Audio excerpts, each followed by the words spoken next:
വൈദ്യുതി ഉൽപ്പാദിപ്പിക്കുന്ന സൂത്രപ്പണി കൊണ്ട് വൈദ്യുതി ഉൽപ്പാദിപ്പിക്കുന്ന ഒരു ജീവിയുടെ നമസ്കാരം. ജീവി എന്നേ ഞാൻ പറയുന്നുള്ളൂ.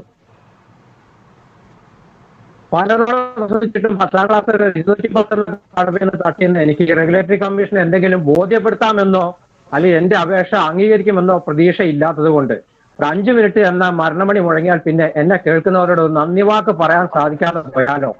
അതുകൊണ്ട് ആദ്യം തന്നെ എല്ലാവർക്കും എന്നെ നന്ദി അറിയിക്കുന്നു. ഇന്ന് ആഗോള താപനവും കാർബൺ പ്രതിസന്ധിയും ചേർന്ന് കാലാവസ്ഥ വ്യതിയാനവും പരിസ്ഥിതി മലിനീകരണവും കൊണ്ട് മനുഷ്യരാശി കഷ്ടപ്പെടുമ്പോൾ ഒരു പരിധി വരെ ഹരിത ഊർജ്ജം ഉൽപ്പാദിപ്പിക്കുക എന്നത് ഒരു പരിഹാരമാണെന്നിരിക്കെ ഇന്ന് മനുഷ്യൻ പ്രകൃതി വേണ്ട ഫ്ലാറ്റ് മതി എന്നും ഉൽപ്പാദിപ്പിക്കേണ്ട വാങ്ങിയാൽ മതി എന്നും പഠിച്ചവരാണ്. ഇന്ന് സോളാർ വൈദ്യുതി ഉൽപ്പാദകർ മറ്റുള്ളവരുടെ വൈദ്യുതി മുട്ടിക്കുന്നവരാണ് എന്ന ഒരു അലയൊലി വൈദ്യുതി ഉപയോഗിക്കുന്ന എല്ലായിടത്തും പരക്കുന്നുണ്ട് തൽപര കക്ഷികൾ. എന്തോ അതിനെക്കുറിച്ച് കൂടുതൽ എനിക്കറിയില്ല. എന്നാൽ ആയുസിന്റെ നീളത്തിൽ കമ്മീഷൻ അംഗങ്ങളെക്കാൾ മുമ്പ് ഈ ഉള്ളവൻ പരലോകം പോകേണ്ടവനാണ്. എങ്കിലും ഒന്ന് ഓർമ്മിപ്പിക്കാനുള്ളത്, നമ്മുടെ പൂർവികർ നമുക്ക് കൈമാറിയ ഈ പ്രകൃതിയെ ഇന്നത്തെ അവസ്ഥയിൽ കൂടുതൽ നശിപ്പിക്കാതെ വരും തലമുറയ്ക്ക് കൈമാറാൻ ഒരു പങ്ക് ഈ റെഗുലേറ്ററി കമ്മീഷനിൽ നിക്ഷിപ്തമായ അധികാരങ്ങൾ ഉപയോഗിച്ചുകൊണ്ട് പ്രത്യുൽപാദനപരമായി വിനിയോഗിച്ച് അതിനുള്ള സാധിക്കാമെന്ന് അറിയിക്കാൻ മാത്രമാണ് എന്റെ ശ്രമം. മനുഷ്യ അധ്വാനം ഒഴികെ ഉള്ള എല്ലാ ഇന്ധന ആവശ്യങ്ങൾക്കും പകരം വെക്കാൻ കഴിയുന്ന ഒന്നാണല്ലോ വൈദ്യുതി. ഇന്ന് ലഭ്യമായ വൈദ്യുത സ്രോതസ്സുകൾ ആണവ നിലയങ്ങളോ താപ നിലയങ്ങളോ ജലവൈദ്യുത നിലയങ്ങളോ കൂടാതെ കാറ്റാടി തിരമാല എന്നിവയിൽ നിന്നൊക്കെയാണല്ലോ. അതിൽ ഏറ്റവും കുറവ് പരിപാലന ചെലവുള്ളതാണ്, അനന്തമായ ഊർജ്ജ സ്രോതസ്സാണ് സോളാർ വൈദ്യുതി എന്നത് അറിയാമല്ലോ. അതിന്റെ ലഭ്യത പകൽ സമയത്ത് മാത്രമാണ് എന്നത് ഒരു ന്യൂനതയാണ്. എന്നാൽ സാങ്കേതിക വളർച്ച ഈ വരുന്ന 10 വർഷത്തിനുള്ളിൽ രാത്രി ഇല്ലാത്തൊരവസ്ഥയിലേക്ക് എത്തുമെന്നാണ് ഞാനും പ്രതീക്ഷിക്കുന്നത്. ആ ഒരവസ്ഥയിലേക്കുള്ള പരീക്ഷണങ്ങൾ നടക്കുന്നുണ്ടല്ലോ, അത് കമ്മീഷനും അറിയാവുന്നതാണല്ലോ.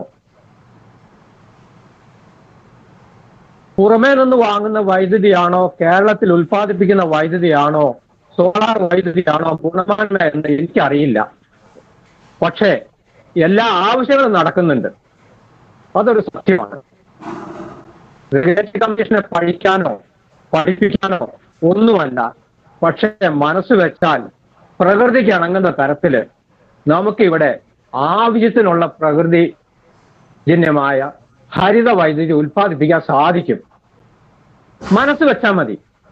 ഈ സോളാർ വെക്കുന്ന ആൾക്കാരെ നിരുത്സാഹപ്പെടുത്തുന്ന തരത്തിലോ അല്ലെങ്കിൽ നിങ്ങൾ അവിടെ വീല് ചെയ്യുന്നോ ഗ്രിഡ് സപ്പോർട്ടെന്നോ ഇങ്ങനെയൊക്കെയുള്ള കടിച്ചാൽ പൊട്ടാത്ത ഒരുപാട് ടെക്നിക്കൽ വാക്കുകളും പറഞ്ഞ് പരത്തിക്കൊണ്ട് ഈ സോളാർ വെക്കാൻ ഉദ്ദേശിക്കുന്ന ആൾക്കാരെ അവരുടെ ഈ ശ്രമത്തിൽ നിന്ന് പിന്തിരിയിപ്പിക്കാതിരുന്നാൽ മതി.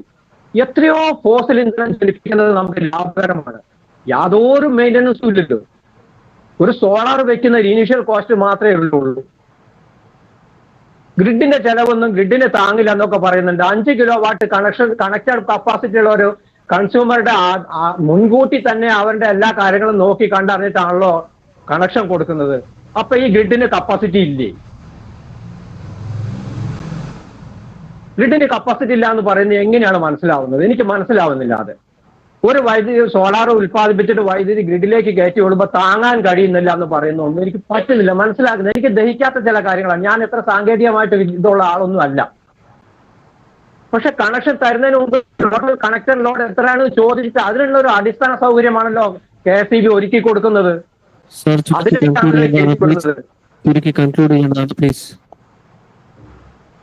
ഇത്രയേ ഉള്ളൂ എനിക്ക് പറയാനുള്ളൂ. ഈ റെഗുലേറ്ററി കമ്മീഷൻ സഹായിക്കുകയാണെങ്കിൽ നമ്മുടെ പ്രകൃതിക്ക് ഒരു ദോഷവും വരാത്ത രീതിയിൽ പരമാവധി ഹരിത ഊർജം സംഭരിക്കാൻ സാധിക്കും. അത്രയേ ഉള്ളൂ. ഇലക്ട്രിസിറ്റി വൈദ്യുതി കൊടുക്കുന്നത് KSEB ആണല്ലോ. KSEB അല്ലേ എവിടെന്നെങ്കിലും വാങ്ങി ഉണ്ടാക്കിയത് കൊടുക്കേണ്ടത്. വൈദ്യുതി ഉണ്ടാക്കി ഉപയോഗിക്കുന്ന ആളെ തന്നെ സ്റ്റോക്ക് ചെയ്ത് വെച്ചിട്ട് ഞാൻ ആവശ്യമുള്ളപ്പോൾ എടുത്ത് കൊടുത്താളെന്ന് KSEB പറയുന്നത് എന്താണെന്ന് എനിക്ക് മനസ്സിലാവാത്തത്. KSEB അല്ലേ ആവശ്യത്തിന് വൈദ്യുതി കൊണ്ടുവരേണ്ടതും സംഭരിക്കേണ്ടതും വിതരണം ചെയ്യേണ്ടതും? ആവശ്യക്കാരനാണോ വിതരണം ചെയ്യേണ്ടത്, ഉണ്ടാക്കേണ്ടത്? ആവശ്യക്കാരനോ സംഭരിക്കേണ്ടത്? ഒരു സോളാർ കൺസ്യൂമർ മാത്രമല്ലോ വൈദ്യുതി ഉപയോഗിക്കുന്നുള്ളൂ. ബാക്കിയുള്ളവർക്കുള്ള വൈദ്യുതി കൂടിയല്ലേ ഒരു സോളാർ കൺസ്യൂമർ ഉണ്ടാക്കുന്നത്. അത് KSEBക്ക് വാങ്ങി ശേഖരിച്ചിട്ട് അവർക്ക് കൊടുത്തുകൂടാ? അത് ഉണ്ടാക്കുന്ന ആളിന് ശേഖരിക്കും എന്ന് പറയുന്ന ഈ വാക്ക് എന്താണെന്ന് മനസ്സിലാവാത്തത് എനിക്ക്. Thank you sir. 5 മിനിറ്റ് കഴിഞ്ഞു. Thank you sir. Thank you എല്ലാവരോടും നന്ദി പറയാൻ ആദ്യമേ പറഞ്ഞു കഴിഞ്ഞതാണ്. ഓക്കെ. Thank you.